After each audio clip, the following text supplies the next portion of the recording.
Alright. Brake issue thingy, what's it, day 2. I'm done pretty much. So we got a nice rusty rotor because it rained yesterday, and I had this off the car when it rained. I didn't realize it was gonna rain, so the rotor's all rusty, but it does spin pretty easy. And everything's hooked up and everything. I bled it with this thing, and as you can see, it did pull fluid, but there's still some air in it, so I'm gonna do it the old 2-person way where, you open the valve, push the pedal down, close the valve, let the pedal up, because the pedal has gotten quite a bit better, but it's not quite where it was.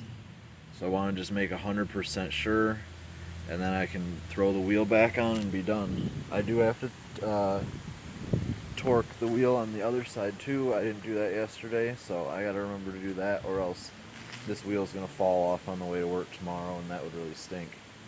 And I also scared myself quite a bit because the old brake fluid was kind of a yellowish color, and as you can see, this thing looks empty now, but it is full. It's because I put in, new brake fluid, so I came up here to check it after bleeding it, and I thought it was empty, and then I tried to put fluid in it and just dumped all over the place because it was already full.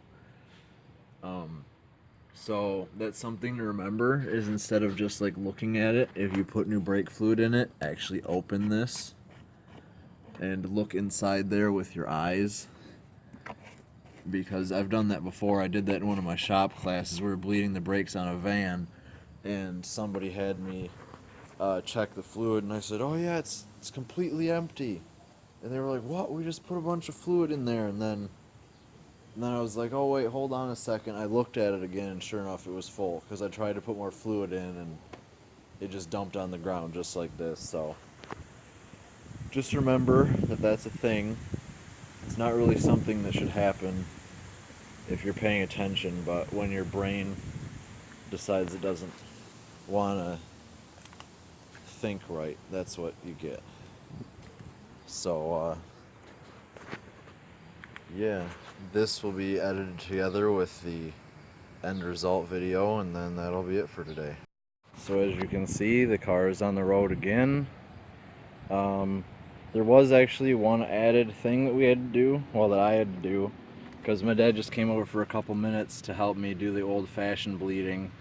One person on the pedal, one person doing the bleeder screw back here. But the guy at O'Reilly said that the calipers come with the piston compressed all the way, so you can just throw new pads in it and go. But that actually is not true. I tried to fit it on, and it was physically impossible. So I thought, well, maybe the piston's not in all the way. So I popped a bolt off the back, put an Allen wrench in the little adjuster gear for the piston, and sure enough, it went in like another 1/8 of an inch. So if you buy new calipers and it doesn't seem to be working right, just check the piston anyway, because it might not be in all the way.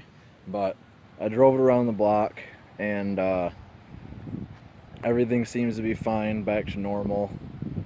And I found out there was water in my door, which there's a video that'll be posted before or after this about that, because it's not brake related.